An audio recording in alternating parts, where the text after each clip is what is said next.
Innal hamdalillah nahmaduhu wa nasta'inuhu wa nastaghfiruh wa na'udzu billahi min shururi anfusina wa min sayyiati a'malina may yahdihillahu fala mudilla lahu wa may yudlilhu fala hadiya lahu. Asyhadu an la ilaha illallah wa asyhadu anna Muhammadan 'abduhu wa rasuluhu la nabiyya ba'dah. Allahumma salli wa sallim ala sayyidina Muhammadin wa ala alihi wa sahbihi ajma'in.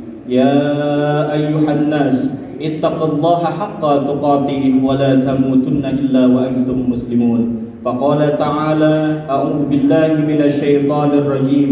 Inna a'tainakal kautsar fashalli li rabbika wanhar inna syani'aka huwal abtar.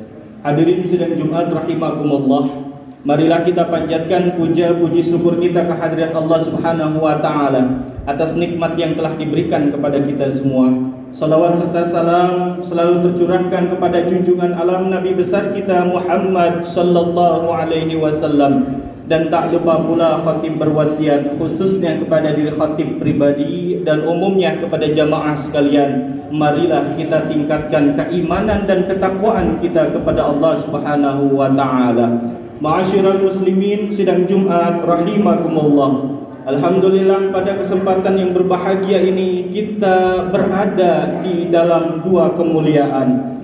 Yang pertama yaitu kemuliaan Sayyidul Ayyam atau hari Jumat dan kemuliaan bulan Zulhijjah.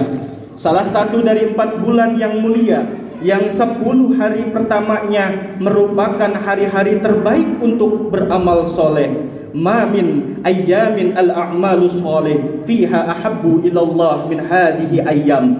Tidak ada satu amal soleh yang dicintai Allah melebihi amal soleh yang dilakukan pada hari-hari ini, yaitu 10 hari pertama di bulan Zulhijjah.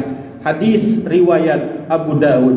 Dan hari ini kita memasuki hari keempat dari 10 hari yang mulia itu. Hadirin sidang Jumat rahimakumullah, berarti lebih kurang 5 atau 6 hari lagi kita akan merayakan hari raya besar Islam, yakni hari raya Idul Adha atau sering kita sebut juga dengan hari raya kurban. Dan pada hari raya itu ada satu amal ibadah khusus yang Allah perintahkan, yang Allah syariatkan bagi kita, yakni ibadah kurban.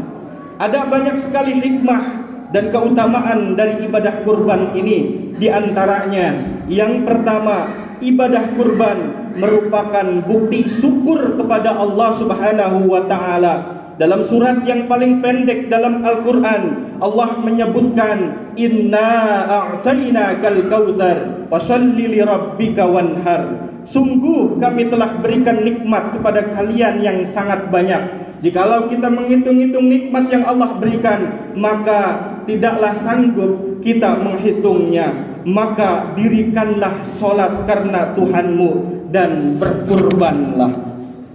Alhamdulillah, siang ini ringan kaki melangkah tangan terayun untuk datang ke masjid ini untuk melaksanakan solat Jumat.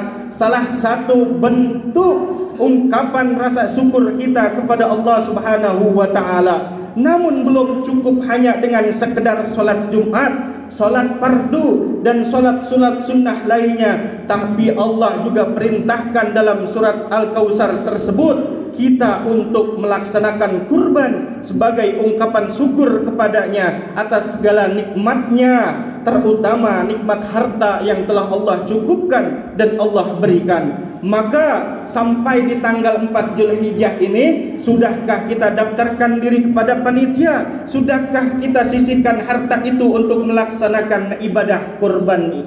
Hadirin sidang Jumat rahimakumullah.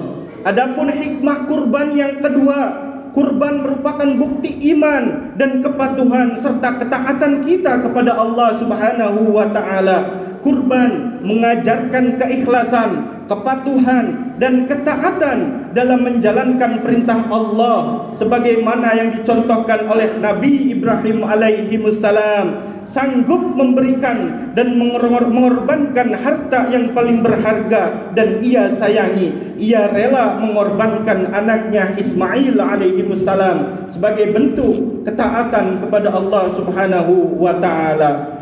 Dan yang ketiga, kurban mendapatkan balasan pahala yang besar di sisi Allah Subhanahu wa taala. Dalam hadis riwayat Ibnu Majah, Nabi SAW bersabda, "Bikulli sya'aratin hasana," pada setiap bulu kurban itu terdapat satu kebaikan. Maka jikalau kita menghitung-hitung bulu kurban, maka kita tidak bisa menghitungnya. Itulah kiasan baginda Rasulullah menggambarkan bulu kurban. Jika bulu kurban itu adalah salah satu atau berkurban itu adalah pahalanya, tidak bisa kita hitung-hitung. Kemudian selanjutnya, wa innahu la ya'ti yaumal qiyamah bi furumiha wa azlafiha wa ash'ariha. Nanti pada hari kiamat, hewan kurban itu akan datang dengan tanduknya, dengan kuku-kukunya dan bulu-bulunya, menjadi saksi dan memberikan pertolongan bagi orang-orang yang berkurban.